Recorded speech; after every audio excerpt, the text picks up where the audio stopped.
ایک رات حضرت عمر فاروق رضی اللہ تعالیٰ عنہ خلیفہ وقت ہونے کے باوجود عام آدمی کا روپ دھار کر مدینہ کی گلیوں میں گھوم رہے تھے تاکہ اپنی رعایا کے حالات معلوم کر سکیں۔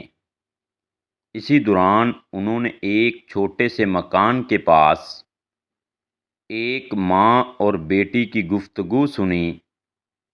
ماں نے کہا، بیٹی دودھ میں تھوڑا سا پانی ملا دو تاکہ زیادہ کمائی ہو۔ بیٹی نے جواب دیا، امیر المومنین حضرت عمر رضی اللہ تعالیٰ عنہ نے حکم دیا ہے کہ دودھ میں پانی ملا کر نہ بیچا جائے۔ ماں نے کہا، بیٹی رات کا وقت ہے، کون دیکھ رہا ہے، عمر کو کیا خبر ہوگی؟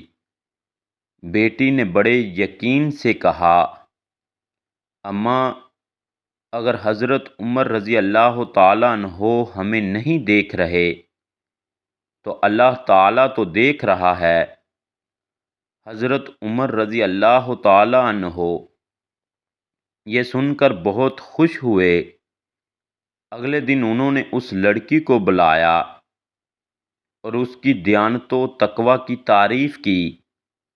بعد میں حضرت عمر رضی اللہ تعالیٰ عنہ نے اس نیک لڑکی کا نکاح اپنے بیٹے عاصم رضی اللہ تعالیٰ عنہ سے کر دیا۔ انہی کی نسل سے بعد میں عظیم خلیفہ حضرت عمر بن عبدالعزیز رحمۃ اللہ علیہ پیدا ہوئے، جنہیں پانچواں خلیفہ راشد کہا جاتا ہے۔ سبق: انسان سے سب کچھ چھپ سکتا ہے مگر اللہ سے کچھ نہیں چھپ سکتا۔ سچائی، دیانتداری اور تقوی آنے والی نسلوں کے لیے بھی رحمت و برکت کا باعث بنتا ہے۔